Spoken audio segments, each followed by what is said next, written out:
Times. All right. Ooh, boy. Yep. All right. So I think we can officially start the podcast. All right. Let's get this party started. All right. Yeah. All right. Do it. Hello, everyone. My name is Daitomodachi, and I hope you have a wonderful day and night. And welcome to the 6th episode of the DaiCast, where once a month we talk about the latest developments in anime and video gaming. If you want to listen to past episodes of DaiCast, please be sure to check the links down below to the iTunes, Stitcher, and SoundCloud sites. Here with me today are my co-hosts for the podcast, GaoGaiKingTheGreatVA. Hey, how's it going, everybody? Also, all the guests, co-host Gammalad. Hi, everybody. It's Gammalad with like a very crappy microphone here. It's not crap. I just need a new cable. That's all. All right. Copper Box. Hi. Yeah, that's it. Hi. One day you're gonna scream. I know it. I've already done that. Remember, that was a shtick. Oh. Nice. And our special guest host for today's podcast is Top Nep himself, Noble from Lost Pause. Good to have you here, man. Yeah, what's cracking, guys? Yep. Doing good. Like to meet you. Nice to meet you. I mean, if you like to, well, Mark, if you like to meet him, he's sitting right here. So I know. My mouth does things. You understand? you said that, not me. Nice. Okay. All right. So we're going to start off the podcast by talking about everything we did in October, followed by talking about gaming and anime news. Afterwards, we'll be taking questions from the live stream audience, so please hold your questions till we finish talking about the news. Let's start with our guest host for this podcast, Noble. How was October for you, man? It's fun, I guess. I got to see my fams, got to go up and go around just see them, catch up on people. Then also, the whole YouTube situation of being an absolute bitch. Yeah. I don't need to delve into that, but yeah. I've been having a lot of fun with Mario Odyssey, though. There we go. Oh, Yeah. Hey, hell yeah. I'm actually one more stream away from, I think, beating it. I'm not positive right now, so that'll be fun. Looking forward to that. Nice. Luck, man. Nice. And also playing Shadow of War. That's also a really good game. Ooh, I Yeah. want to actually think about getting that game because of the orcs. I too wanted the shark from Finding Nemo on my team. Nice. Oh All right. What about you, Box? Would I be cheating if I had said Odyssey as well? No. Because No, man. that game is fantastic. I just keep going to New Donk City and I just enjoy myself there the whole time. I always want a new dong, too. As an avid person who lives in New York City, I will let this slide. This is a good representation. So you have T-Rexes running at you guys everywhere. Oh, let's hold that thought. Let's hold that thought. I'm pretty sure, the T-Rexes are not in New York. Oh, And short Italians. And then, for some reason, the mopeds can take out armored tanks that are on the street, too, so, yeah. Oh, yeah, you're right. Jeez, I need to get that game. Man, I didn't know New York was so Second Amendment friendly now. What? Okay. All right. Speaking of which, Gamma, how was October for you, man? Stressful, but hey, I'm still alive and kicking. I've been focusing a lot with school and getting a few reviews out in the meantime in between classes and such. Almost done. Only about 5 more weeks left in the semester, and then I'm home free. Nice. All right, Gal, how was October for you? Surprisingly enough, things got very interesting for October. I haven't uploaded much on YouTube, but I decided to do something on Twitter where I just went out of my way of being myself playing a Mario game. And that's why I'm at the T-Rex thing. Fucking literally, one T-Rex in the jungle. I won't react. That shit's getting like what? How many fucking tweets? Retweets and likes for now? Like, Wait, I think I remember seeing that. Like, Mario's definitely a kid's game. That's the tweet I did. And that shit blew the fuck up out of nowhere. And all it is just me yelling. Just, holy shit. I guess it's because it's a typical reaction to, like, what's a T-Rex doing in a Mario game, or what have you, but it's kind of hilarious. And then another, like, the little few rows of, like, me just going absolutely fucking scared and losing my shit over a Mario game because of, like, a fucking T-Rex and realistic-looking monster in there. People love it. So, I don't know. I might think of trying to put this somewhere, but not on my channel because Nintendo. Yeah. Somewhere at least. I'm just Yeah. So like that was interesting for me in the month. Also, I saw Stranger Things season 2. Oh, I need to watch that. Like that's been on my to watch list for some time. You have to watch it. Oh my god, it's great. Mm-hmm. I got an email about that saying they wanted me to do a sponsored stream of it. And I was like, what? Really? Dude, it's an honor right there. Dude, you have to. It's so good. Holy crap. Holy shit! Nice. Yeah. It's not really anime though. So I'm like, it could be anything. Can be anime as long as you think hard enough. Hey, if Corey Corey in the house. Yeah, Corey in the house. If Corey in the house could be anime, Stranger Things could be anime. Yeah. Yeah. If anything, there's a lot of like slice of life romance in there. You can squeeze in like shipping of this, shipping of that. That's anime enough, right? Mm-hmm. Yep. I don't know about that. If you just say it's sponsored, it's fine, right? Yeah. Yep. Yeah, sure. And again, it's a big deal. Like the show is pretty popular. And, like a lot of fans and artists out there are really loving Stranger Things. So I'd say keep it. It's totally worth it. If you ask me. Yep. Now for me, why did October? So I started getting into model kit building because in the previous podcast with Jobby, I marathon a lot of Jobby episodes, and I don't know, his videos kind of inspired me to get into model kit building. So I built 4 model kits thus far. I built a Goku one, Barbados from Gundam, IBO, Gohan, Tiger from Tiger Bunny. In fact, this morning I brought like an Android 18 model kit, but I thought if I top coat the stickers, it won't peel off, but I only fucked it up more. So now I spent $30 for nothing. Yep. Oh. And then I started getting to Blazeblue because in fact we'll talk about it later on, because I tried out Guilty Gear, but Guilty Gear seemed very difficult for me. Like I haven't played a fighting game in like years. So a lot of the combos for Guilty Gear was difficult for me to implement. But for Blazeblue, it was like easier getting into, so I want to get into that in preparation for the new Blazeblue game. Mm-hmm. So that was my October. Nice. Mhm. Yeah, with the crossover coming out, and yeah, Guilty Gear is more of the dedicated fan base, especially with its complex story. So that I can understand. And Yeah. model kits. Mhm. Oof. Like I have not touched that Sinanju yet. yeah, yeah, like model kits been really fun to get into. Like years before I went to college, I spent some time building like these small science kits, and building these regular model kits kind of made me relit that passion. The next model kit I'm getting is a Frame Arms Girls kit. Like I had to get the non-lewd one because let's face it, a lot of them are freaking lewd. Yep. Just So as advertised. yep. So I got the blue hair chick one because she looked less lewd for the most part. Mm-hmm. So, but I have to wait a couple of days till I get that one. Gotcha. Mm-hmm. That's pretty cool. What I was gonna ask is like, man, how weird is it doing a Dragon Ball Z model kit actually? Actually, the Dragon Ball model kits are the easiest ones. Like they're fairly straightforward to get into. Oh, okay. Like on average, it only takes me like an hour to build one. Mm-hmm.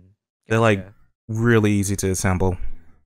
It's just like I to my end, I always feel it's not like an already prepared model kit. It's a literal piece by piece body parts, like squishy body parts going one by one.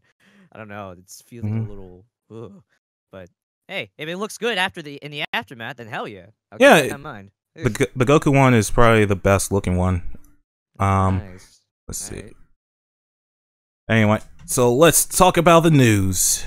Hell yeah, let's do it. Are you forgetting to ask someone else's October? Or did you already ask him? I forgot. Yeah. I zoned out. Wait.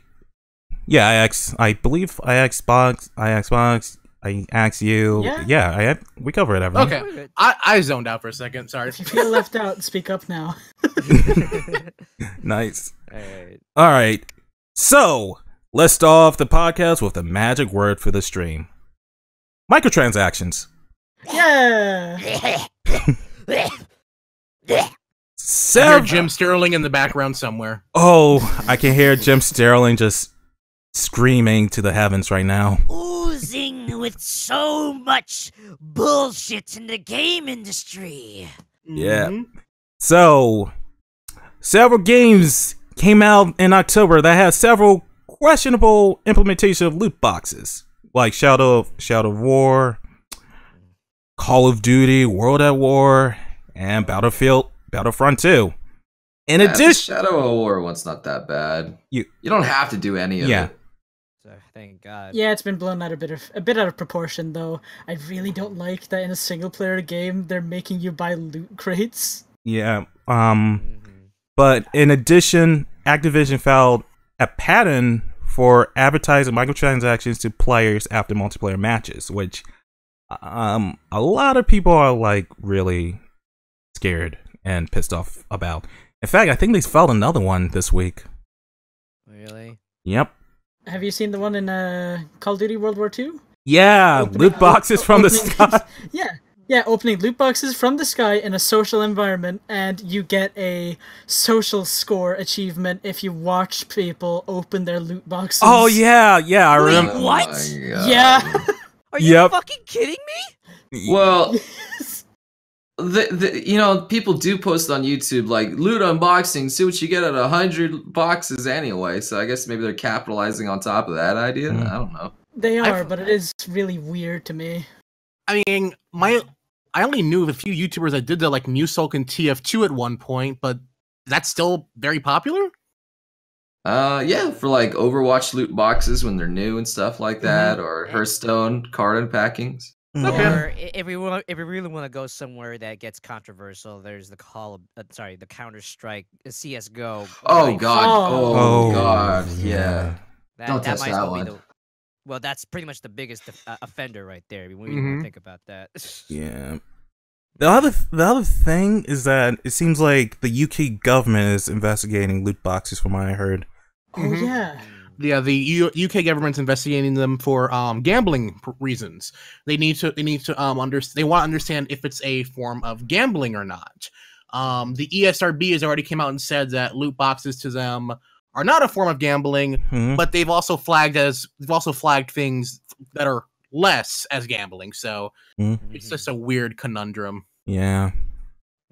Yeah, I don't know. I think for me, I talked about it in my review of Overwatch last year. I still find loot box a form of gambling. It's not, you still don't get money from it, but it still can invoke like this gambling mentality, in my opinion. CSGO is the closest you can get to gambling because there is a way to gain a profit out of it. It has a market value. Yeah, like the CSGO knife situation, like. And same thing in TF2 as well. Yeah, it's. Go ahead. Sorry, man. It's a damn shame that at some point or another, with every new AAA release, there's a chance that a small microtransaction loot box might come in at some point, and it might just ruin the entirety of the game. Maybe, I don't know, if the practice becomes a little too much, because it would kind of lose the value of what DLC or using actual money for expansion packs would be all about. Like, they might lose focus on that and in for more of the loot box microtransactions instead. So that's why, if I were to be honest, I really would recommend to avoid supporting any of this as much as possible before it gets out of hand to like the developers of saying that will make money. It's kind of like what happened with video game pre-orders and stuff like that. Like, they would give you so many bonuses like in game just so you would pre-order the game.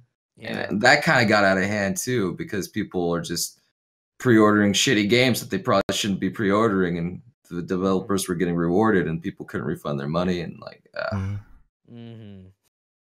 If anyone saw Donkey's video about collector's edition, though, I think I remember seeing that. Oh my goodness! I mean, it's not wrong. Like, especially the ones where they don't give you the game with the collector's edition. Just the fucking box.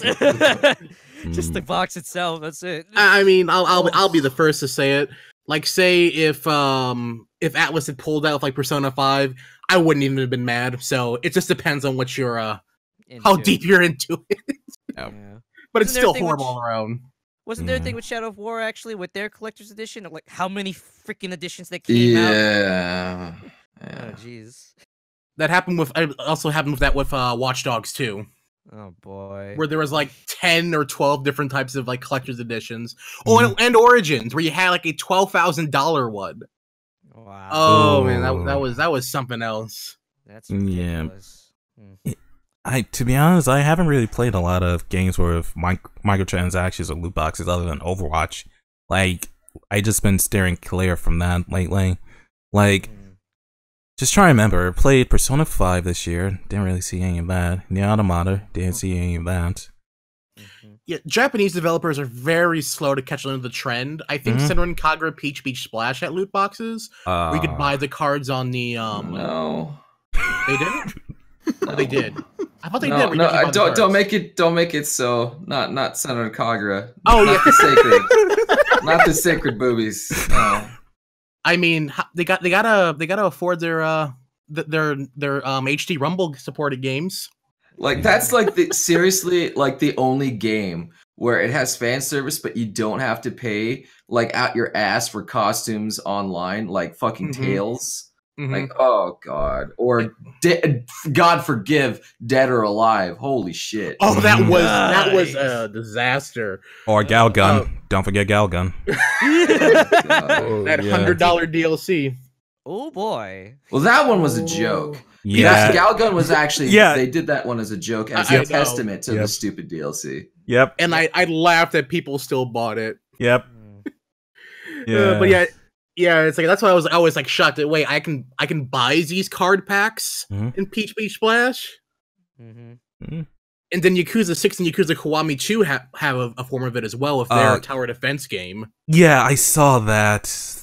Where you can buy better units. Oh man, like my assignment for Yakuza 6 just went downhill when I saw that. Well, in its defense, the tower defense game is one of those side missions, like you know, in Zero and all those, like the Cabaret Club and the business aspect. The tower defense thing is completely separate. You have to do it like once or twice to demonstrate it in the story.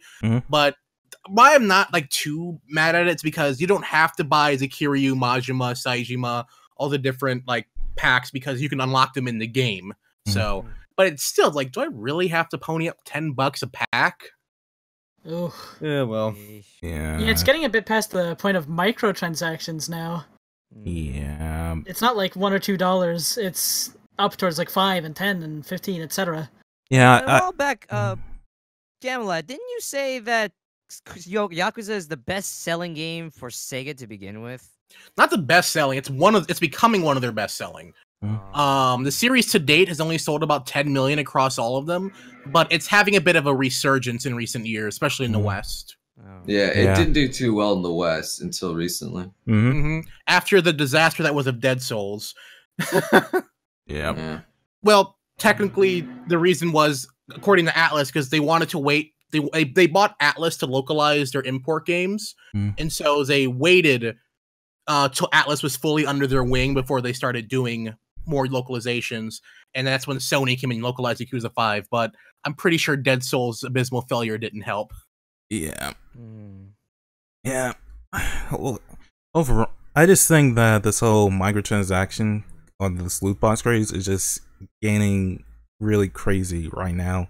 Like, in just 1 month span, you just see a lot of these games implementing these questionable practices, and I remember watching Angry Joe's review of, I think it was Shadow of War, and he said that these implementation loot boxes is setting a dangerous precedence, and that down the line is going to get worse. And that's my main concern for this whole loot box situation. At the end of the day, companies will have to do what they have to do to make money. That's not really an issue. You got to do what you have to do to support your lifestyle, but there are certain limits of what you should or should not do. Like you shouldn't really do these scummy ways of doing that. And I just think that these whole loot box thing is just seems really scummy, and there are some situations in which some microtransactions were just removed from the main game and then just tacked in as extra DLC. And that's just my biggest concern for this whole craze. I mean, it's gonna be like, you know, the all access pass and all that. In a few years, it's gonna crash and burn, but you have to suffer through it until it inevitably does. The question is, how hard will it crash and burn? Like, will we experience another gaming crash like in the 1980s? No, nothing like that. There'll just be a big game that focuses too much on microtransactions, where it'll get to the point where consumers will be completely turned off from wanting to buy it. Like, I know 2K18, a lot of people are returning and trading that game in because of the amount of microtransactions in that game. Mm-hmm. So, in other words, it's similar to the QTE situation. Like in the late 2000s, almost every game had QTEs till finally it died down for a little bit. Mm-hmm. Oversaturation kills it. That's all it's going to be. Mm. Yep. I believe the Shenmue made it big. Everyone's like, "Oh, these QTEs are so cool." And yeah, they were at the time when no one else was doing it. And then everyone else started, and like, oh, why couldn't I do that manually? For the longest time, I always thought that Resident Evil 4 was a tribute to the whole QTE thing. Like, I was too young to play Shenmue when it came out, so when I got Resident Evil 4 and I saw the QTE thing, I'm like, oh, wow, Resident Evil 4 is a game that will change QTEs forever. Like, but of course, I was like a naive 14-year-old at the time, so whatever. To me, yeah, like Resident Evil 4 definitely isn't a more appealing QuickTime event. At some point, it didn't really break too much of the game that it's already offered. And you know, again, Resident Evil 4, one of the best GameCube games of all time during that year. So like, yeah, I wonder what it was like playing. I never actually played the PS4. Is there any difference? It just looks prettier. Actually, I saw jokes in the GameCube version ran better. Oh, seriously? Oh shit. Okay, I'll keep that in mind. Anywho. Yep. So I think we talked about this whole microtransaction thing to death now. Alright.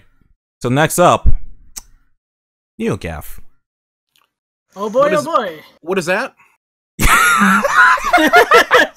Yeah, what is that? I know, I never heard of this website. I'm on this new website called Reset Era. Oh, Reset Era. Oh, yeah. No, I'm not. My email was already banned from that site. Nice. Really? Wait, what? Yeah. Are you serious? Yeah, I wasn't even using a public email, and they just said, "Oh, your email's been banned." Like, oh well. Did they disagree with your opinions? I don't know. I didn't pursue it any further. Oh goodness. Jeez. Anyway, what's Neogaf? I don't even know. What's wrong with it? Okay, so Neogaf. So Neogaf is a gaming forum. A lot of the big news reveals came from Neogaf. In fact, I think wasn't Neogaf the one that broke the whole Mario Odyssey story, or was it someone else? No, that was I think it was Mario Rabbids. Yeah. Okay. So either way, Neogaf had like an influential place in gaming, and a lot of gaming journalists, developers, publishers actually use that forum and actually talk about important gaming news on that forum. So it was a huge gaming site. However, a couple weeks ago, Neogaf faced a huge scandal when the forum's owner was accused of sexual harassment. Due to the scandal, the forum was down for a few days before coming back up. However, some of the previous mod has started a new forum called Reset Era, which Gammalad talked about. Before we talk more about the Neogaf, I just want to remind any listeners to this episode of the podcast that if you face any types of sexual harassment or sexual assault, please do not wait years and years to share it on social media. Report it immediately, as soon as possible. It doesn't matter if the person is a celebrity, a YouTuber, or a family member. You should not go through that shit. Just please keep that in mind. Your social media is not a place for justice. Use local law, your law enforcement for that. Anyway, let's talk about this. Your thoughts on the scandal, guys? I don't know what to say about it. I mean, I never could get on Neogaf because I didn't have Actually, it's funny. The moment I finally got a business email to actually go on to Neogaf is when all this happened. It went down, and then it became 4chan when the mods are asleep. Wow. That's the best way to explain what happened to the website. So I never really got onto it. I browsed it because people would share my videos and articles on there from time to time. So I wanted to see what people thought of them. But I'm just really shocked in general how it all went down. Mm. But it is what it is. It's a horrible thing. It's horrible what happened, and his whole reputation is now gone, rightfully so, and the website is pretty much dead. I mean, it's still up, but I think it's dead. It's dead. All of the media insiders left. All of the press members left. No one's on that website anymore. It's become 4chan when the mods are asleep. That's what I said earlier. That's all the site is now. What about Reset Era? I haven't visited. In fact, to be honest, I never even visited Neogaf before prior to this. And when I heard about this, I'm like, yeah, I'm not visiting that site at all. Yeah. Reset Era is more or less a copy and paste of Neogaf, and that's pretty much it. With a lot of with more public mod figures, like I know Nibel on Twitter is a moderator there. Right. I know Daniel Ahmad's is a mod on there. So it's the new Neogaf. I mean, I'll probably never visit it there too often, but hey, more power to them for basically giving the proverbial middle finger and doing their own thing. Right. I gotta admit, though, from what I saw, there was images coming out from their personal Discord at the time, when everything was still on fire. I was a bit concerned when the mods' first thing was to talk about how diverse they were instead of how they're going to handle this. Yeah. I'm not... You're right. Oh, jeez. You're right there? Nope. Someone riding a motorcycle. Wait, what? You guys are talking to me? What? Yeah. We hear a lawnmower outside. It's picking up. Oh, sorry. It's no problem. Yeah, I can't really do much about that. Sorry. It always happens. happens the worst time. Happens. No worries. But you were saying Bucks? Where was I? No, I think I pretty much finished that sentence, actually. Oh. Sheesh. With the entirety of the Neogaf, I've heard about it. Honestly, I'm not much of a fan of how it's kind of forum practice, I guess, to try and find out news about stuff. Because it's always my prediction, when you're in a forum, there's always going to be the one talking, saying the same thing, or a shit poster, maybe. This is just what I thought. And I didn't think it was such a big resource at the time. It didn't seem like a big deal to me then. But ever since when I heard from, some other YouTuber, Young A, who described about what happened through the entirety of the Neogaf controversy, about, what was it? It was an underage girl, wasn't it? I don't remember. I don't think it was underage. I just know that according to the accusation, the owner, she was at a hotel room with him. She got drunk and was feeling uneasy, so she took a shower.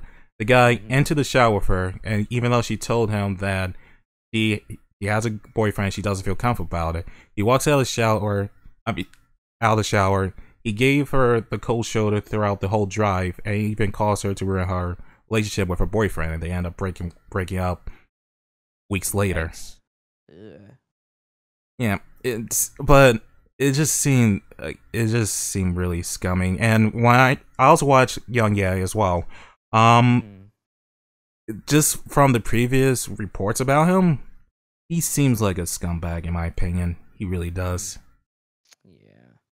Like, apparently he insulted a user with his pony pig. He was bragging about touching a Spanish woman at one time. Like, he just seemed like the type of person that uses his power to just be a douchebag, in my opinion.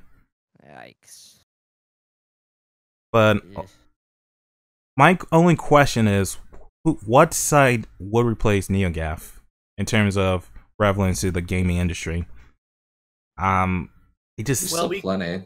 Yeah, there's a lot. Like we have our good old pals at VG Charts. Brandon, if you're watching it, I'm going to continue saying this forever.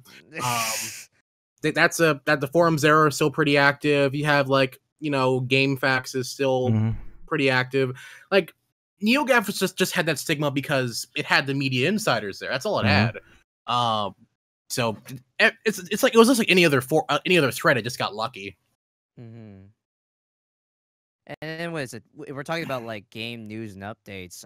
There's a plenty out there. Hell, there's Siliconera when it comes to like even the like Japanese games. Well, yeah, that's really the only one I keep up with is Siliconera. I just go there. Yeah. It does keep up to date even from the latest to the newest and from both like sides of the region. So honestly, much more reliable on my end when it comes to that. Yeah. Shoebox.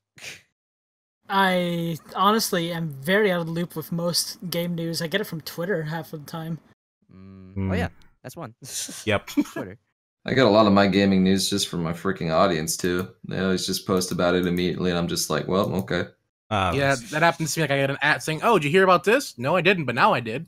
Yeah, word of mouth is really valid. I usually get my news from the No, Rooster Teeth's The No, Twitter as well, Discord, and Young Yeah as well. If you guys get a chance, subscribe to Young Yeah. He's really good. He's really great. Really informative, and he knows what he's talking about when it comes to research. Hell, sometime I think during that entire Neogaf, he said he tried to avoid bringing opinions as possible and only putting facts. So you gotta respect that. He's one of those that definitely doesn't want to, put himself on until he puts the news first. Right. In fact, he was one of the people that speculated about the MGS5 reveal. Like, if I remember correctly, he said he talked about how the big boss is not really big boss in MGS5. Like, his eye color is a little bit different. Oh, wow. That was regarding another character than... Yeah. Are we okay to talk about spoilers? I think it's best not to. Yeah. You haven't played it yet, Mark. Yes, I Wait, you haven't played MGS5 yet? No, he recently bought a second copy. Could you shut your mouth? Damn it! Oh, god damn it! Well, GG. God fucking damn it! Look, all right, I'm getting around to it, and since I have it on the console as well, gonna get around to it to know what's going on in the story, and then all will be well. Just shush. It's alright, Gal. I still have to beat Persona 5 as well. Same. Okay. I'm way behind. Shame me. I'm starting playthrough number 4. Hey. Gammalad, look. It's called Even Equivalent Exchange. They haven't finished Persona 5. I haven't finished Metal Gear Solid 5. Wow, that actually works. Wow, yeah. Holy You don't have to finish Metal Gear Solid 5 if you never start it. They never finished 5. Ooh. I never finished 5. Bam. Now we're even. So we're good. You hurt me.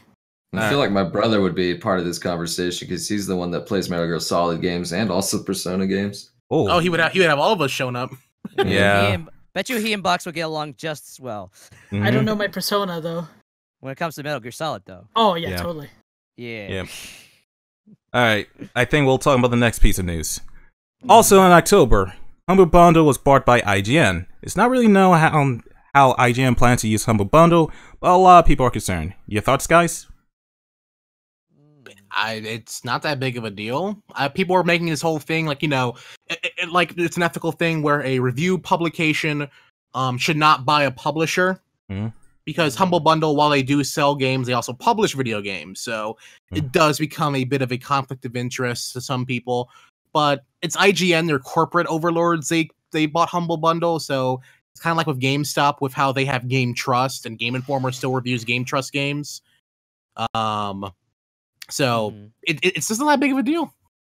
To me, I'd say like, okay, I think something what Box you pointed out at one point is that Humble Bundle's deals have been kind of dwindling nowadays. Oh yeah, there's been a lot of reruns and just less good offers. Yeah, so like it being it being bought by IGN is just kind of like putting salt on the wound it's already growing to at this point. So I mean, I appreciate Humble Bundle with the sales it gave, like the deals it gave in last time for like games that I never thought I would like ever get so cheaply at all to now until now. So like I still say it's still really good to get deals off with bundle sales to an extent. You just gotta find which one you pick your fancy with, really.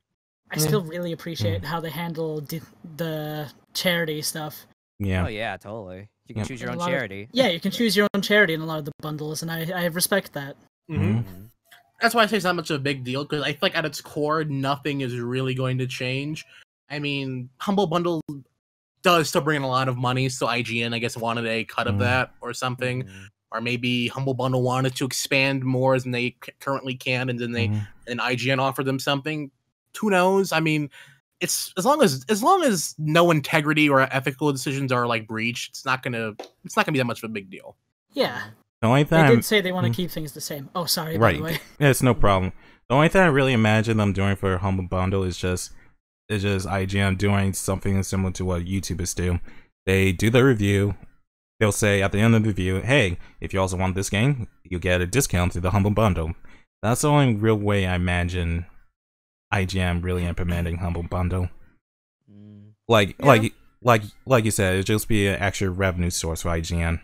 I think it's the same thing when they're doing when Twitch happens in Humble Bundle. They do specific sales very strictly directly to deals that could be related to whatever game they announce or something. I don't know.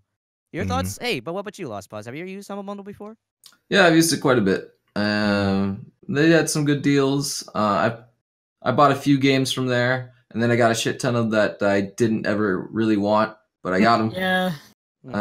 So I don't know, but it's still a great deal. So like, just for like, you would pay like for one game and get 1 million of them. Right. That was good.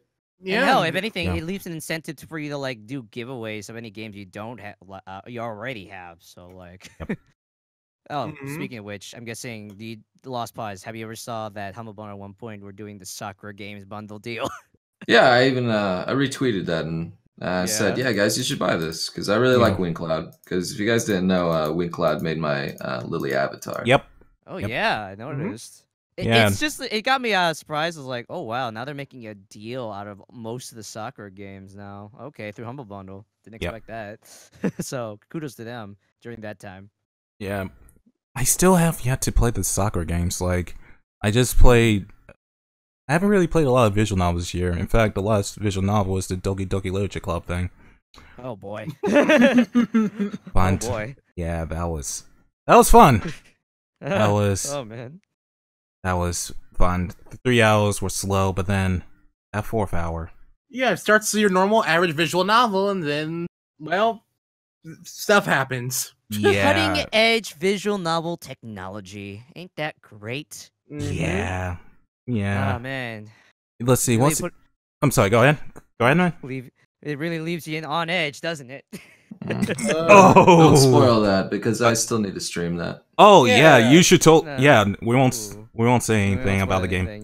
Yeah. You gotta be vague. Yeah. And it's the type of game you play blind. It'll be fun. It'll be Yeah, I already know like a lot of stuff about it because people keep spoiling it, so yeah. What can you do? God damn it. Well, no, I haven't played it myself, but I'm looking forward to it if I get around to it at some point. You should all of it. You should totally play it, Gal. Yeah. All I can say is reactions are great. Yeah. Reactions are great. Yeah. Like, you see, Michael. Well, I'll come visit you again in January, and then we'll both stream it. Fuck. Fuck. F-U-C-K. Fuck. I mean, we can twice the misery. Yeah, that's great. Yep. Let's continue. All right, let's continue to the next piece of news. Dragon Ball FighterZ and Blazeblue news. In Dragon Ball FighterZ news, Arc System announced that the game will come out January of next year, along with Napper's character review. As for Blazeblue news, Reese, Rachel, Hazama, Chie, Noir, Wildstein have all been revealed for the game. Finally, and also in other interesting piece of news, Arc Systems has announced that they opened a North American branch. With all that said, what do you think, guys? Well, I guess Access won't be localizing their games anymore. Oh, shit. I guess Well, they have a North American branch, yeah. That would mean, like, what, dubs have a much more better, like, budget now compared to what Access done, I'm guessing? Debatable, again. Like I said, Access would pay for the dubs, so if that means Arc System wasn't giving them the money for it, I would assume. I don't know. That's just a shot in the dark. Yep. True. Yep. I'm just gonna play the BlazBlue game and see how that goes. Yeah. Have you played Guilty Gear before? Noble? Yeah. So Blazeblue should be a little bit easier for you to get into. Yeah. It's pretty much kind of the same concept, really. Yeah, but I tried Blue a few weeks ago, and the combos were just really difficult to pull off. But then again, I haven't. It's really convoluted. It's a visual novel fighting game, so it's really for the very specific audience. I mean, just for me, I'm like, where's a Dachi? Give me a Dachi or bust. That's all I want. They're probably going to add a Dachi. I'd love to hope they add a Dachi. He was my main in Ultimax. Worst case scenario DLC, but again, let's not get that far ahead with it since they're already offering this many like series involved with it. Also, wait, for one thing about Dragon Ball Fighter Z, did you saw about the story trailer they released? Yeah. I saw it. It looked. What are your thoughts? I'm gonna fucking pre-order the game. I'm really hyped for it. I'm also interested in seeing and just understanding the whole Android 21's involvement in the story and how she's. There are rumors going around that she's connected to Android 16 in some way. So that has my interest. The only thing. Go ahead. Oh, okay. The thing that gets me with the Dragon Ball Fighter Z story trailer reveal is that you are like, instead of doing the Dragon Ball Xenoverse like direction of saying that, oh, you create your own character and you help out the characters in the Dragon Ball universe. No, it is now your spirit, you the player, taking control of the characters in Dragon Ball, and because of your spirit, you power them up. But they don't control you. They don't control you. You control them, and you have to connect to them in spirit to get more powerful. Yeah. Okay. That's completely. Wow. This is. Has anyone not been concerned the fact that there's a spirit literally controlling probably one of the most, probably like the main character of Dragon Ball Z, and who's considered like training to be godly tier, but just some spirit. Us as a character theoretically is controlling Goku. That sounds like what? And a bunch of other people, mind you, like Frieza, Android 18 was it, right? Yeah, 18. Who else? Maybe Krillin. Okay, that's never mind. Regardless of the matter, you're controlling everyone. And Krillin is the strongest man, Earthling. Hey, that's true. Give him props for that. Yeah, but Wasn't it's it just Roshi? ridiculous. No, it's Krillin. Though I remember one time in Discord there were people arguing about who's stronger, Tien or Krillin, but Krillin is way stronger than Tien. Because it's the Destructo disc. Enough said. That thing's, you can't block that shit. Yep. But it's still ridiculous how instead of, I appreciate the Xenoverse like side is no longer going to be considered for this game. They're trying to keep it retaining to the character's focus. But then it's like, are we trying to say that we are literally a bunch of ghosts like haunting Dragon Ball characters in the story? And we just suddenly are now involved just to save the world? Like, what the fuck? I'm so freaked out about that. Also, Android 21 is sadistic and is thirsty as fuck. I wonder what you taste like. Quote, unquote. Huh. My kind of girl. Yep. Oh boy. Yes. But yep. But yeah, I'm really excited for that. Also, I was talking to Lothario, and he said that Dragon Ball Fighters, from when he played at Evo, is surprisingly easy to get into. Like, I think the more I watch the gameplay trailers, the more I realize that they're probably going to appeal to the casual gaming market for this. So, hopefully I'll be able to get in this game. Definitely. It would still be nice though if the game is still being like developed. Maybe, just maybe, as not a story element, do have a creative character still functioning there. But then again, I can understand that'd be a problem because of the ARC system. But it'd still be nice. Question I have: did they announce whether or not it's going to be an English dub for Fighter Z?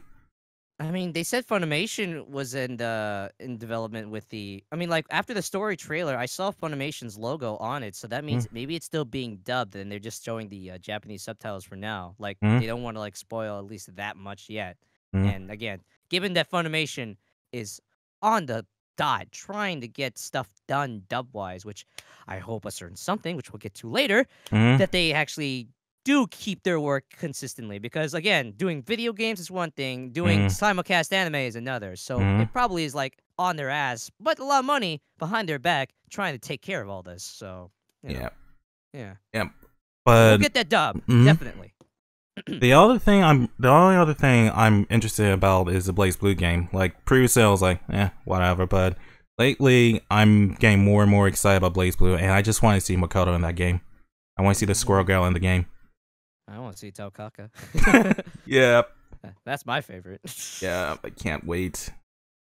Oh boy. I still can't fucking believe that it's still having Ruby characters in a Blazeblue Persona game of all things. It's like, so what are you expecting? I didn't know some people were like concerned about having the English voice cast along with the Japanese, but you don't have to worry about that because they basically are going to put the Japanese dub, which they recently did, in with the Japanese other dub, so you can change out each one. So. Right. The question that was kind of clever, though. That is really cool. Yeah, but the question would be, would the English dub members of Persona would be at least involved with this game at all? It just depends if Atlas is willing to help. The thing is, like, it's not known for the English dub. Persona series not. However, Ruby is, since it's American. Yeah. That Ruby being dubbed makes the most sense. I mean, if Arc System really wants to go full out of reusing, because this game is pretty much just let's see how many assets we can reuse in one title, and they would just reuse the same sound files from Arena and Ultimax for the Persona characters, and for the Blazeblue characters, I guess if there are any of those, characters, and just reuse those. Yeah, actually, I noticed that when the character reveal for Noel, she has the same moves. She had the same specials as Central Fiction, so yeah, I strongly agree with you. Yeah, the entire game is just cut, copy, and paste. So that would mean that they have more rights to just, like, instead of just calling the English dub actors, just take the assets that's already been done from previous games into that game instead. It would the only thing it would be an issue that there is like a full-blown story mode or something. Yep. Well, I mean, they can basically do the like another Street Fighter Turbo Super Plus Ultra. Pretty much. Pretty Anime much. edition.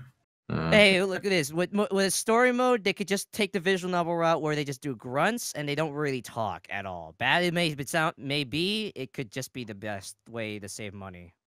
You know? Yeah. I'm just wondering how far will they go for Persona. Like, obviously, you're gonna have they revealed TA, they revealed Yosuke. They're probably gonna reveal Yukio. It's gonna be the entire investigation team.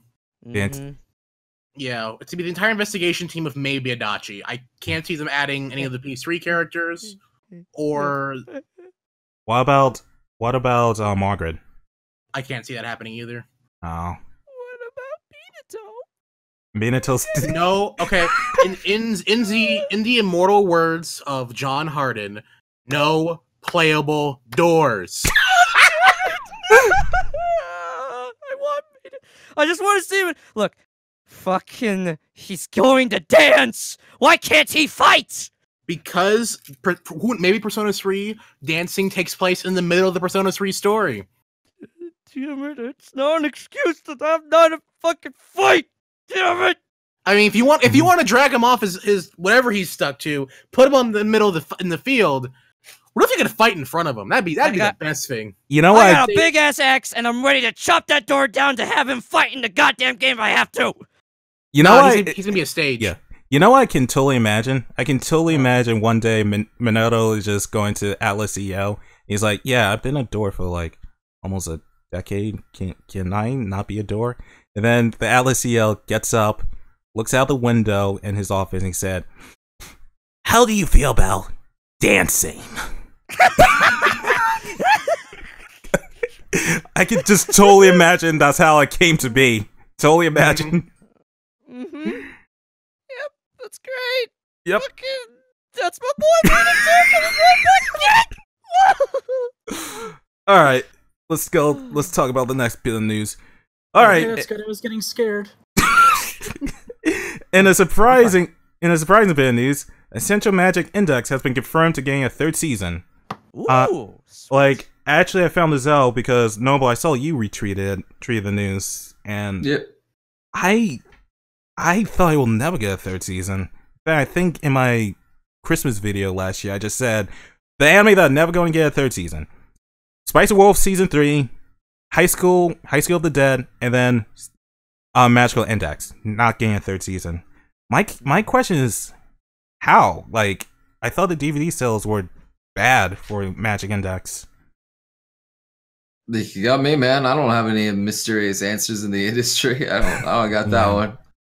I'm just happy it's happening. Yep. To me, here's my prediction. For one thing, let's already add the fact that it's giving a robot, a Gundam versus iteration of Index in their own mechs video game that's already announced. So for some odd reason, I'm going to presume it. Maybe the DVD or Blu-ray sales didn't do well, but the It's the other outside things. extra products might have made it popular. Like, Because it's got like 3 different manga. It's got like the original Index. It's got the railgun, and it's also got the accelerator.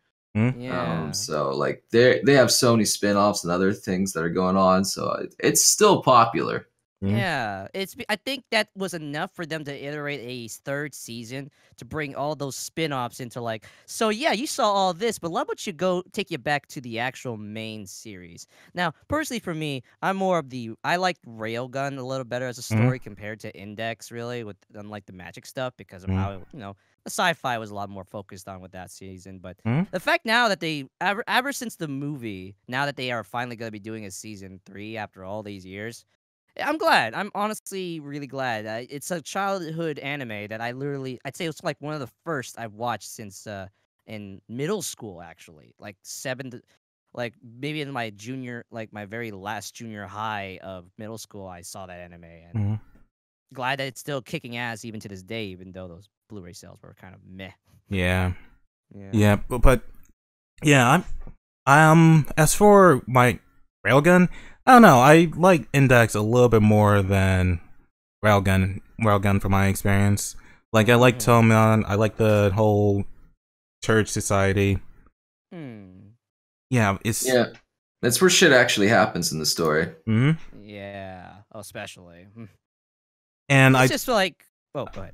And I just I forgot the name of the pig hair chick, the one that keeps going after Misaki. What's her name again? Oh, Kuroko. Yeah, that's it. I found her character to be a little bit more interesting because of the fact that Misaki has like a crush on Toma, and then Kuroko is just really jealous, and I just found that aspect really funny, especially how crazy she acted in Railgun. Yep. She's always crazy for her, and her. No, if anything, I love Kuroko when it comes to her voice actress because she pulled that off so well. Yeah. To the crazy side, holy shit. Yeah. Totally recommend watching the anime, both Index and Railgun. Trust me, if you want to put that as a binge, worth it. There's a dub for it too from Funimation, so yeah. Recommendation, big time. Yeah, if you guys get the chance, I highly recommend checking out Index and Railgun. It's really a great anime, and I'm really excited seeing a season 3. In fact, I'm just trying to look for models for Railgun. No, there are models for Railgun on SFM, but I'm waiting for Index models. And in fact, I found a couple of MMD ones that could be ported to SFM.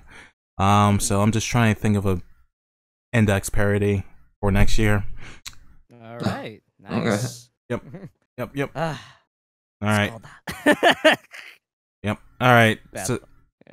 All right. So next bit of news.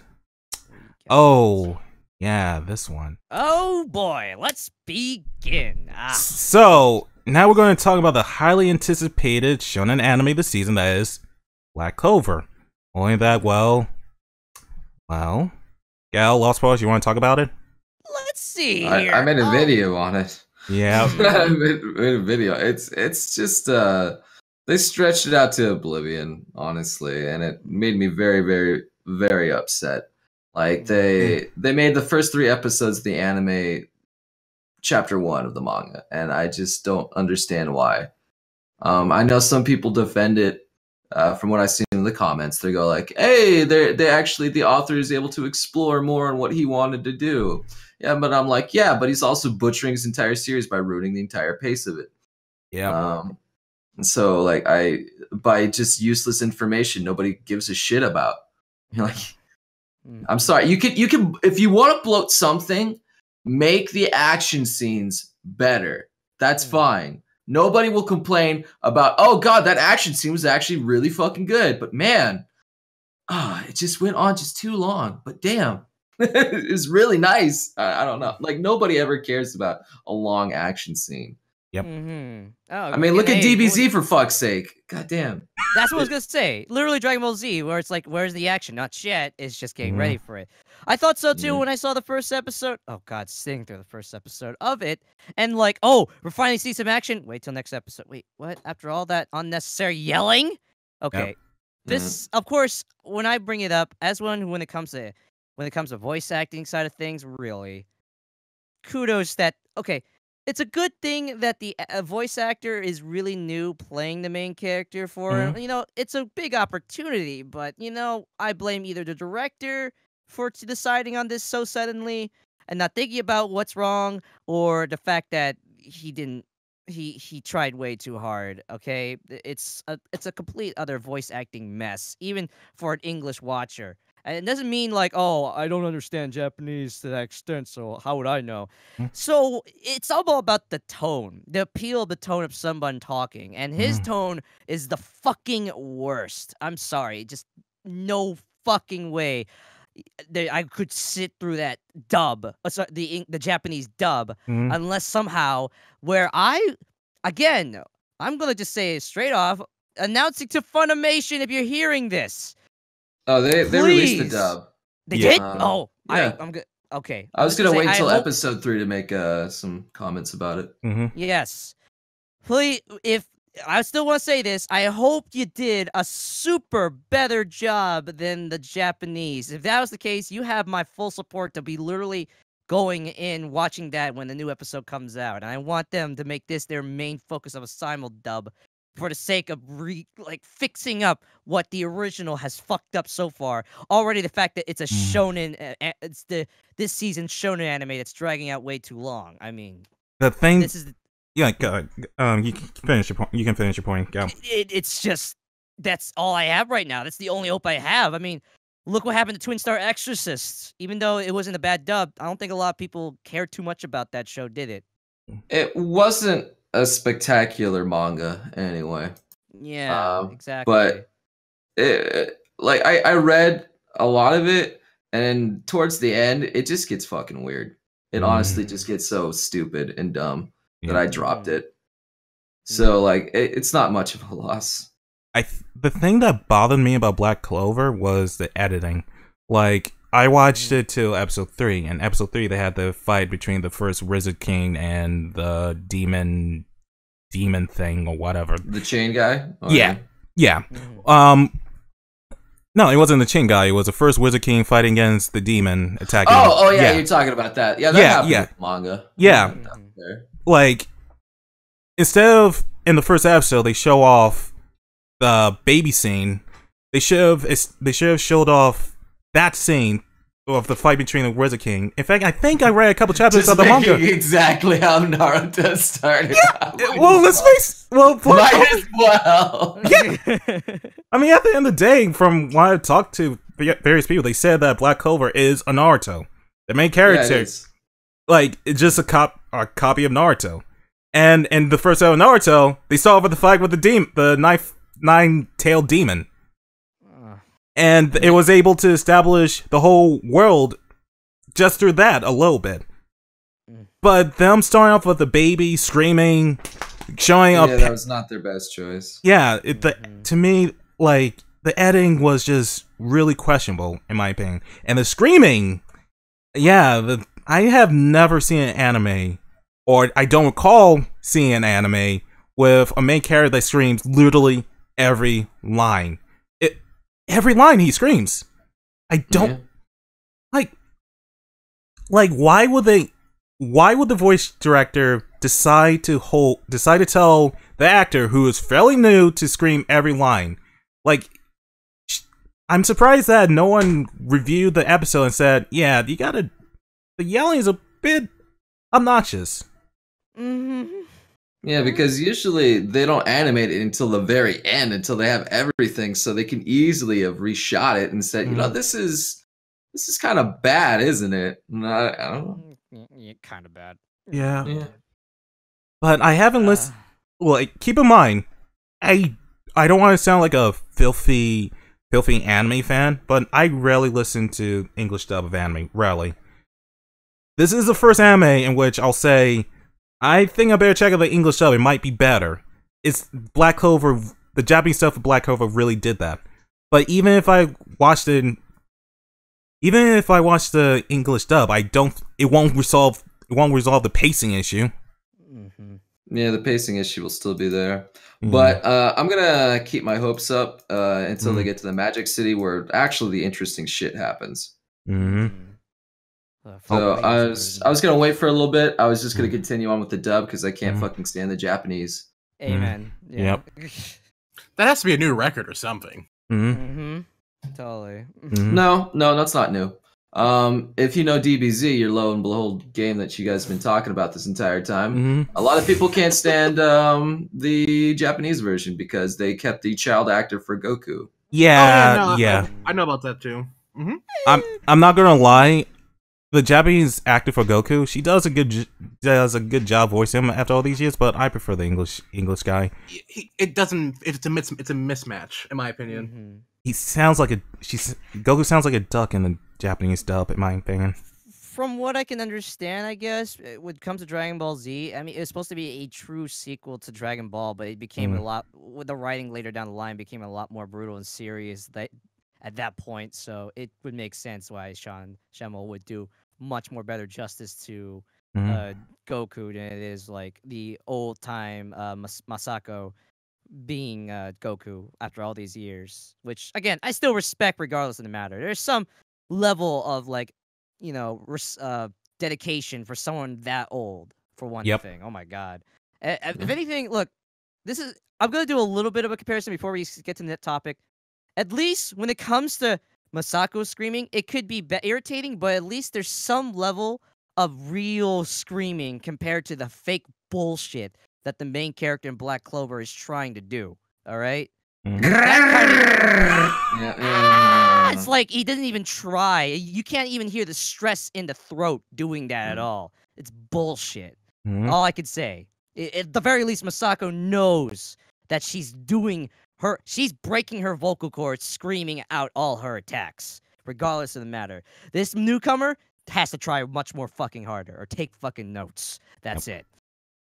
Well, the only thing I hope for this new voice actor is that he just learned from this experience of Black Clover and then just apply it for another project. His career's probably dead. Oh, damn. That sucks. Yeah, no, that's the thing. When it comes to Japanese voice actors, it's so much more competitive there. If you're not popular, or if you're a black sheep, you're gone. That's it. They don't care. They go take someone else. And if you're sick, well, too bad. You're gone. Literally, the voice actress who's doing Arena in Food Wars got replaced because she got sick. Guess what? Her career is over. And the new voice actress is going to be taking replacement through the entirety of the new season. Jesus. That's what's going to happen. Well, it's very hard. It's a cruel industry when it comes to voiceover in Japan, because like maybe it's one, it's a lot of people, and two, it's literally popularity amongst the fans. If you don't have a good face, you don't get a good voice role. Yeah, Japan is pretty cutthroat in the anime industry anyway. Yeah. Anyway, they're working their asses off. Anyway, so originally we have one more topic, but then we found out some BlizzCon news today. Yeah. So at BlizzCon, cool things. Yeah, a lot of cool things. One thing, Vanilla World of Warcraft was announced, and a lot of people. Oh, they did do it. Yeah. Okay. Yeah. Believe it or not, I remember playing Vanilla Warcraft back in 2006 in high school. Like, I remember spending a month playing a Night Elf Hunter, and I don't want to talk about my wasted life. I mean, at least you didn't waste your childhood playing RuneScape. Oh, I did that and World of 2,000 out. Sorry, 4,040 hours and counting. Warcraft. Oh, jeez. Let's see. So they announced Vanilla Warcraft. How many years is that? Is that a year? No, it's about 190 days. All right, yeah, get on my level. All right. Yep. Okay. Oh my god. Okay. So they announced Vanilla Warcraft. They also announced a new Overwatch character. I believe her name was Mori. Let's pull it up. Let's pull up her name. Overwatch. Moria. Yeah, Morai. And he's the Kamehameha healing me. Yes. So I wasn't the only one who thought about that. Yeah, like like in the trailer they showed her doing Angie Beam, and I just said, did she just do a Kamehameha? So I did not expect a new character reveal this quickly. I completely expected it. Of course they were gonna do. It's BlizzCon. Of course they're gonna reveal a new character of Overwatch. They timed it perfectly, and then also a new expansion for Hearthstone. Like, of course they're gonna keep all that shit. It's their convention. They probably have another surprise waiting for the next day. But it was so kept under wraps for like usually when I associate on Overwatch character reveal, I associate like the somber character reveal in which there was so much hype behind it. There was so much. Oh yeah. This one was more of a subtle announce. Well, nobody expected Anna. She just kind of came. Yeah, that's the thing that surprised me. And also the funny thing about her, Orisa. Let's not talk about Orisa. Wait, who? Yeah. But the thing that's funny about Mario during the trailer, she Naruto runs. Like you can look through the trailer and she does a Naruto run. Oh. And the other thing that people are flipping about Twitter is that she also did a JoJo pose in the trailer. Like, I just find the fact that she is just, there's so many anime references in her. I just found it funny in my opinion. For especially being an alternate Mercy, you could say. Oof. She looks like a fun character because Overwatch really needed a new healer badly. Yeah, so badly. But didn't they like change some? Didn't they like update on Mercy a few months back on how she? Yeah, I mean, it's still Mercy though. You know, the #1 most played character in Overwatch. Yeah, but still, like, you need another healer. Yeah, I see that. Yeah, I'm trying to see if they revealed when the character's going to drop soon. Oh, and the other thing for BlizzCon is a new Reinhardt short. Ooh. Oh yeah. Oh, younger Reinhardt. I believe. Yeah, a lot younger. And I was wondering. I was like, they need a short. I didn't even see that yet. I should check that out. Yeah, I'll probably give that a shot. Watch myself later. I won't spoil it, but Reinhardt had beautiful hair. I think I've seen pictures. He did say things about it. Yeah, he did say he had such beautiful hair. Yes, that's true. I remember that. He wasn't kidding. Hey, he does look. He does still have beautiful hair when you see him out of his helmet. Somehow, I would say that. But now it's just a lot more blonde. Like, oh my god. Look at you, big boy. Hey, you remind me of Ric Flair. Yeah, I remember. He's reminding me of Ric Flair. If you know a little bit of wrestling, just with that hair and the look alone. That is an old reference, though. How many people know Ric Flair? Yeah, right. Hey, I've been recently getting into wrestling a little too much lately. Holy fucking shit. So you could thank some streams I usually watch every month, and we do pay-per-views. But regardless of the matter, yeah, he looks great. Yep, he does. But apparently she's supposed to come out in next year, in January. So I'm not gonna lie, I haven't played Overwatch in like fucking months, and I really like this. Yeah, It's been dying. Oh, especially. Yeah, so it's a good thing these new updates will at least reinvigorate some interest in the game. For people who only played for 20, 40 hours to come back and jump another 20 plus hours into it. Yep. Yeah, I mean, there's only so much of just playing through almost the same levels over and over again with the near same objective. It starts to kind of die on you unless you don't have much. That's why Nintendo, when it comes to like Mario Odyssey and all their other games, they're expansive compared to just the same thing over and over. So That's why I've been mostly on Nintendo Switch a lot more than it is on my PC. It's just to an extent. Well, I still have to. I haven't touched my Switch in a while. I still have The only console I get is Nintendo because everything else comes on fucking PC now. There's no point in having a console anymore. I just know once Yakuza hits PC, PS4 is going for sale. Another thing to add is that, well, yeah, with the Switch, it's again let's reiterate that that's not just a console; it's a portable console you can bring around with you. Any AAA title game, any game that is big, has a potential chance of being in the Switch. Fucking hey, Wolfenstein is gonna be in the Switch. How the hell is it in the Switch? But that would means like a shooter game that you can take on the go with you. Okay. And it's not like pixelated 3DS bullcrap with unique controls. No, it's a literal standard like button analog stick control like most shooters would be. If you know how to set it up right, that shit, the Switch might as well be the defining console for on the go or high quality gaming. All in one. So, yeah. It's doing a lot more than I thought it would in anything. Like, I don't know why I'm excited to buy Skyrim again. Thanks, Todd Howard. But now when I'm on trips and stuff, I can actually just play Skyrim. That's a game I would definitely want to play when like waiting like in line for stuff or like on the way for a trip or even on a trip.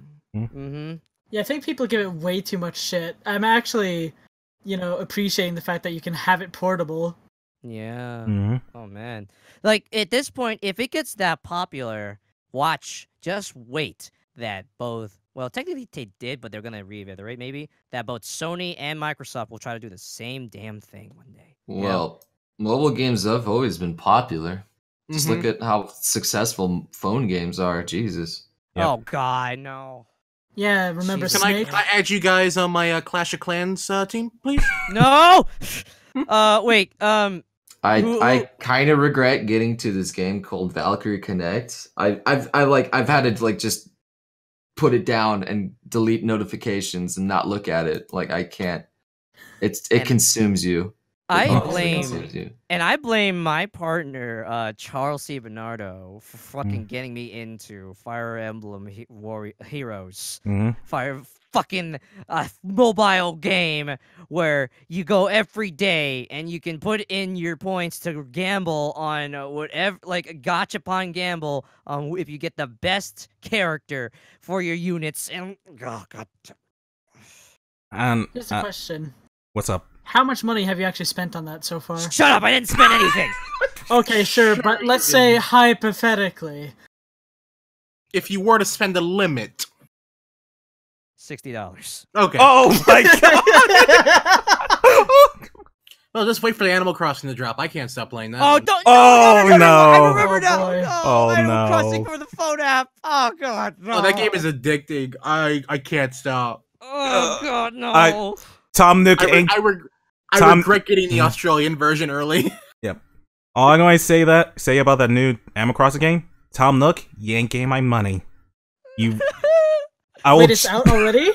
You can mirror it from the Australian Play Store. Oh. But yeah. Okay, so let's talk about the final topic for this podcast. Let's see. Yeah. So finally, Box just want to rant about Petscop. Petscop. Petscop? Yeah. Box, can you do the honors?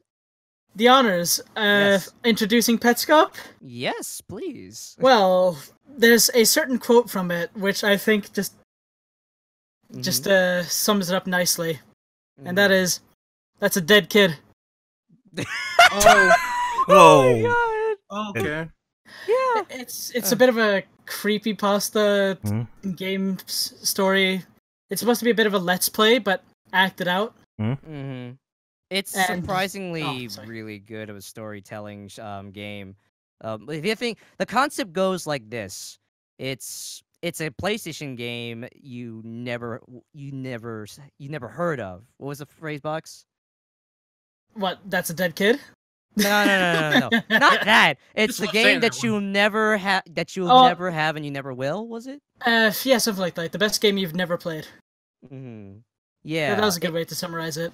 Pretty much. It's supposedly like a let's play. It's not even like a game you can play. It's a let's play from a channel that's acting out of this entire simple game that looks fine and all, but the more deep and unnerving it keeps getting with all we don't want to say too much of it, but it's been growing into popularity strictly because it has a hidden message about like a missing kid or something dead, or it literally pertains to a real event that happened in the past that's very brutal and cruel, that it's being a puzzle part in Petscop. And the concept they do in it is that it's not a game that's in the PlayStation 1 that you can play in an emulator. No, it's a game that some channel that's playing as a Let's Player that we don't know if he's talking to you or to somebody else to try and He's talking find to both, actually.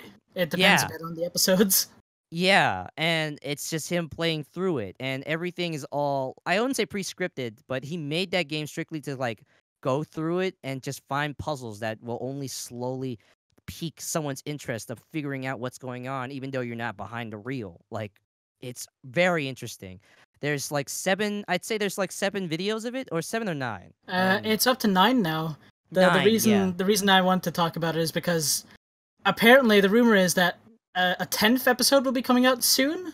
Something to do with what happens in the story. I won't say too much. Yeah, and all I gotta say is for everyone who doesn't know what Petscop is, if you want to get into an actual good creepy pasta story that's not even retaining to a actual game series like Mario or Zelda, this is something you should get into. There's no jump scares. It's just unnerving, very bone-chilling, but also curiosity spiking of videos you can watch through, all 9.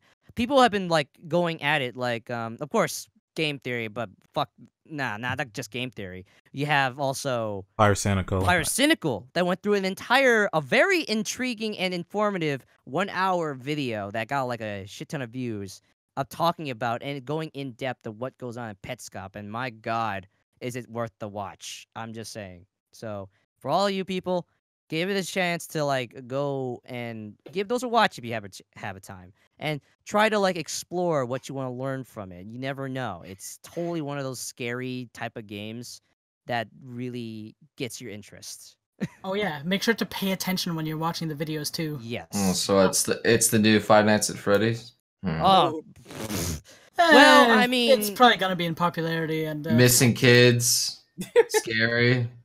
Yeah, but these are like the thing that's going for with this one is that it's not fake. It actually pertains to real events. Like, it's an actual story that happened.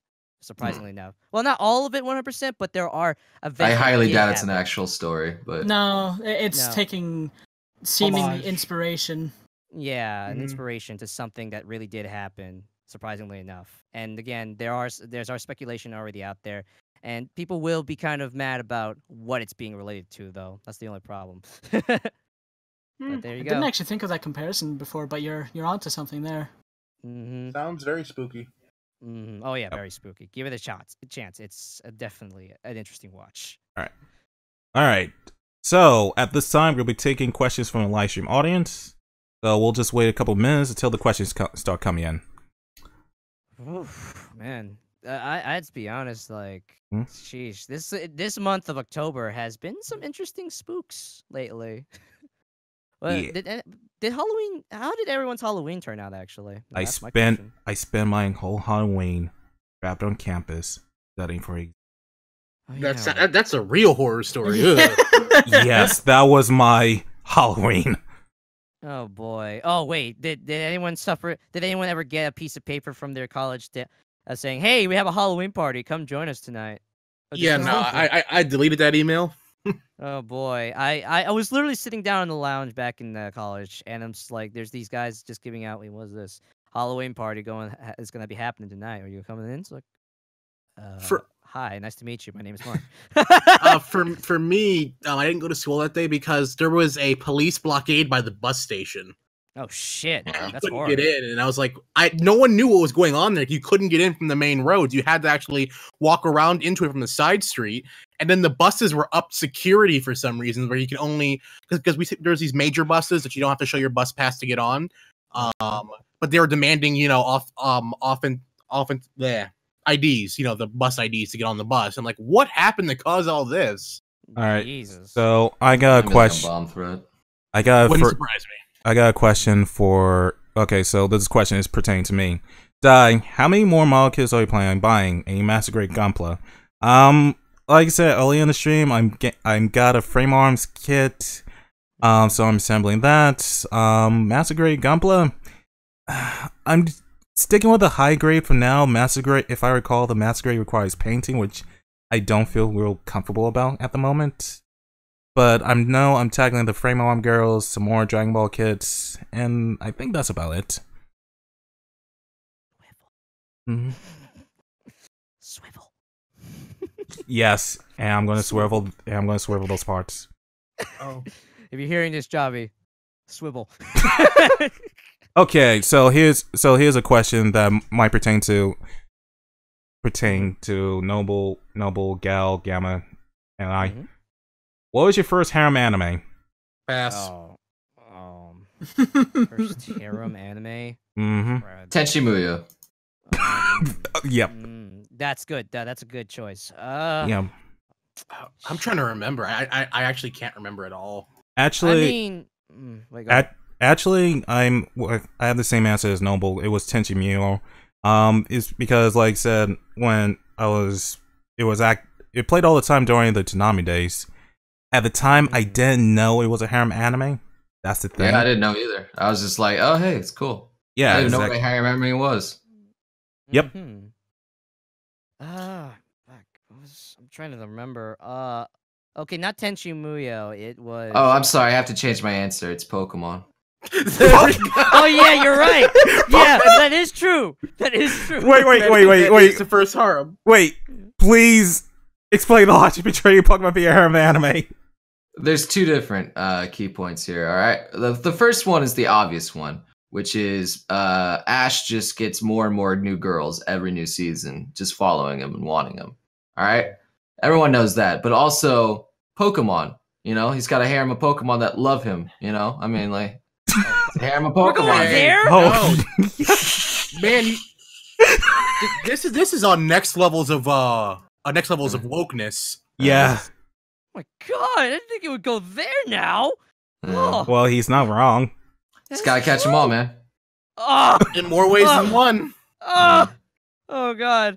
Let's see. For me, I'd say actually it's the second season a bit, but sadly it's technically my first.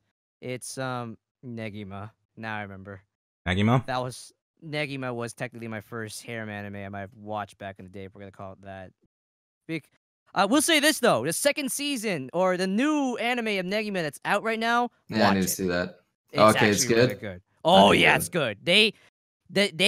They made up for what the anime has failed to do big time. It's actually a battle, and it's good now. Okay, good. Yeah, it's actually. I'll say this: blood. There you go. Oh shit. Real blood. There you go. Oh. Totally worth the watch. Mind you, of course, they have to put the fan service, but the blood is fucking real. Oh god, it's so good. It's gonna get you. I'd say it's probably gonna get you though with cliffhangers, big time, especially. So yeah, I'm happy that it's actually a lot better now. So there you go. Yep. All right. So SIP asks, here's a hard one: boobs, butts, or thighs? Oh no. I've always been a butt man. Buddy, Boy. Good old backstory is the way to go, I guess. Boobs. I ask myself that question every day. Oh my fucking god. Totally not a stolen joke. Yeah, you know what? I'm also an ass man myself. Yep. Yep. I can take that. Yeah, there you go. An ass man. I can appreciate thighs though. I could say that, but yeah, ass. I mean, yeah, everybody likes boobs, butts, and thighs. all It's all just, are good. It's an entire KFC smorgasbord. Yes. All right. Actually, this is another question. I think this will be the last question for the stream. Will you guys do a stream playing the newest Monster Hunter game? Yes. Yes. Yes. I'm up for yes. that. Yes. Oh hell yeah. I'm up I know some for a fact. co-op. I know for a fact that me and Charles C. Bernardo are on top of that shit when the multiplayer demo potentially gets out there soon, and we're gonna stream the crap out of that. And then when the game comes out, oh fuck yeah, we're on that shit like bread and butter.